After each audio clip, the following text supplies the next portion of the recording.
Fact, O Nation, truth beyond borders. From village to empire, Rome's humble beginnings. The story of Rome begins around the 8th century BC. A small collection of villages clung to the banks of the Tiber River in Italy. This was a humble start for what would become one of history's most influential empires. The early Romans were practical, focused on survival and expansion.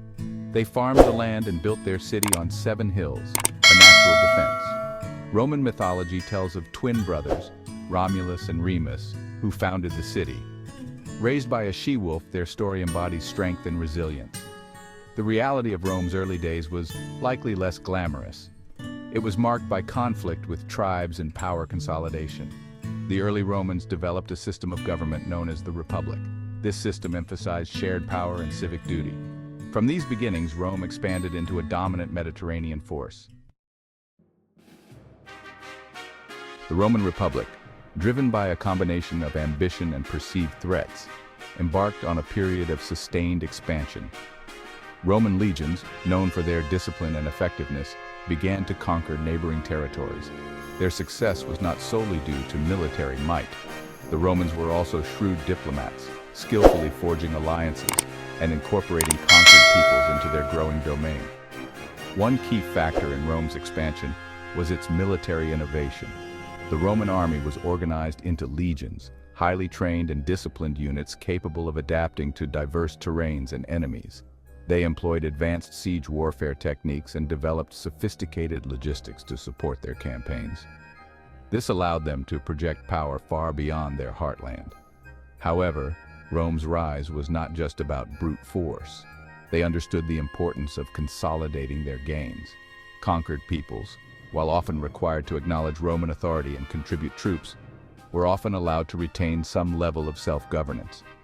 This pragmatic approach fostered a degree of cooperation and integration within the expanding Roman state. Through a combination of military prowess, strategic alliances, and a degree of cultural assimilation, the Roman Republic extended its reach across the Italian peninsula and beyond. By the 3rd century BC, Rome had defeated its powerful rival Carthage in the Punic Wars, securing dominance over the Western Mediterranean. This victory marked a turning point, transforming Rome from a regional power into a major player on the world stage. The latter years of the Roman Republic were marked by internal strife and instability. Successful generals returning from campaigns with powerful armies began to challenge the traditional authority of the Senate. This period saw the rise of Julius Caesar, a brilliant general and cunning politician. Caesar's conquest of Gaul expanded Rome's territory and enhanced his prestige. Caesar's growing power threatened the traditional order. Crossing the Rubicon ignited a civil war. Emerging victorious, Caesar assumed near absolute power as dictator. His reign was cut short by assassination. Caesar's death plunged Rome back into civil war. His adopted son, Octavian, later known as Augustus, emerged as the victor. Augustus maintained the facade of the Republic while consolidating power. He established the Roman Empire, marking the end of the Republic. Augustus proved to be a shrewd and capable ruler. He centralized power and inaugurated the Pax Romana. His reign marked the transformation of Rome from a republic to an empire. The reign of Augustus ushered in a golden age for Rome, a period of unprecedented peace and prosperity known as the Pax Romana, or Roman peace. This era, lasting roughly 2 centuries, saw the Roman Empire at its zenith. With secure borders and efficient administration, trade flourished, connecting distant corners of the empire and beyond. The Pax Romana was a time of great achievements in infrastructure, law, and culture. The Romans constructed an extensive network of roads, aqueducts, and public buildings. These impressive feats of engineering facilitated trade, communication, and the flow of goods and people across the vast empire. Roman law, emphasizing justice and order, was codified and standardized, providing a framework for legal systems for centuries to come. This period witnessed a flowering of Roman art, literature, and philosophy. Drawing inspiration from conquered Greeks, the Romans developed their own distinct style, evident in their impressive architecture, realistic sculpture, and engaging literature. Writers like Virgil and Ovid produced works that explored universal themes of love, loss, and the human condition. influencing Western literature for generations.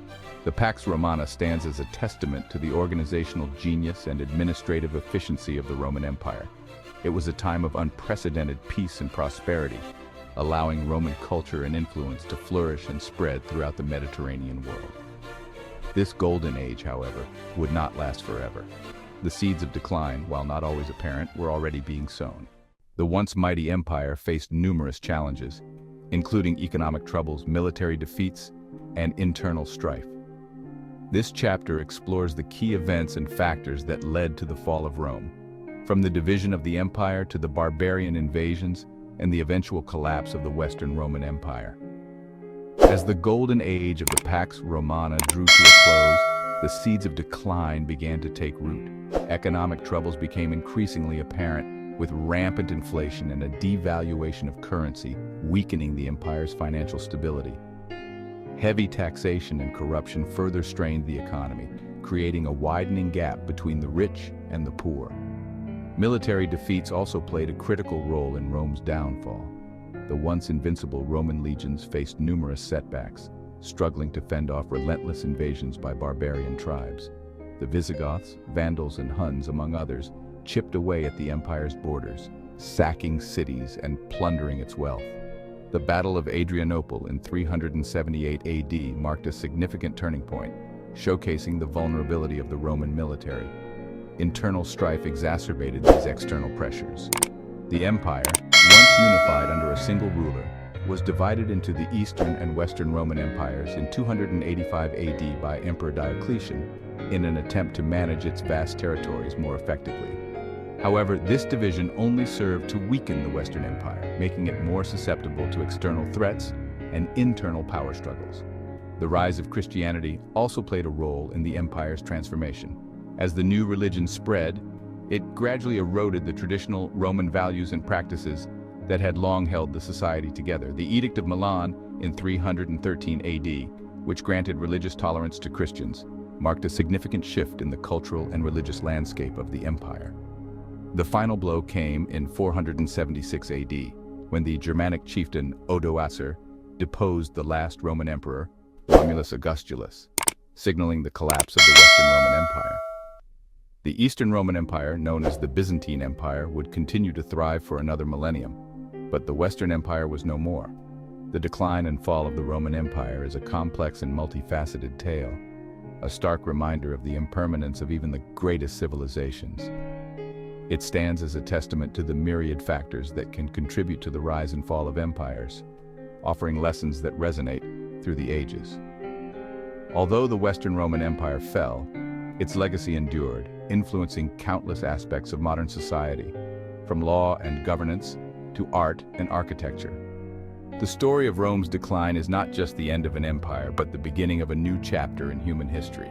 As the Western Roman Empire crumbled, a new power began to rise in the Arabian Peninsula. The 7th century saw the emergence of Islam, led by the Prophet Muhammad, who would transform the region and lay the foundations for a vast and influential empire. Born in Mecca in 570 AD, Muhammad began receiving divine revelations at the age of 40. These revelations, compiled into what is now known as the Quran, provided the spiritual and ethical framework for Islam. Muhammad's message of monotheism, social justice, and community resonated with many, but also faced opposition from the established order in Mecca. Despite early challenges, Muhammad and his followers migrated to Medina in 622 AD, an event known as the Hijra, which marks the beginning of the Islamic calendar. In Medina, Muhammad's leadership and teachings united the tribes, and Islam began to spread rapidly. Following Muhammad's death in 632 AD, the Rashidun caliphs continued his mission, expanding Islamic rule beyond the Arabian Peninsula. Through a combination of military conquests and diplomatic alliances, the Islamic Empire extended from the Iberian Peninsula in the west to the Indus River in the east within a century. This period of expansion was marked not only by military prowess, but also by remarkable cultural and scientific achievements. The Islamic Golden Age saw advancements in medicine, mathematics, astronomy, and philosophy. Scholars like Al-Khwarizmi, Avicenna, and Al-Farabi made significant contributions that would later influence the Renaissance in Europe. The establishment of the House of Wisdom in Baghdad became a symbol of this intellectual flourishing, where scholars from diverse backgrounds gathered to translate and expand upon the knowledge of ancient civilizations. The preservation and enhancement of this knowledge played a crucial role in shaping the modern world. The rise of the Muslim world represents a pivotal chapter in history, showcasing the transformative power of faith, intellect, and unity. It stands as a testament to the enduring impact of cultural and scientific achievements, resonating through the ages and continuing to influence our world today. As we reflect on the decline of the Roman Empire and the rise of the Muslim world, we see a tapestry of human endeavor, resilience, and progress. Each chapter in history builds upon the last, weaving a rich and intricate story of our shared heritage.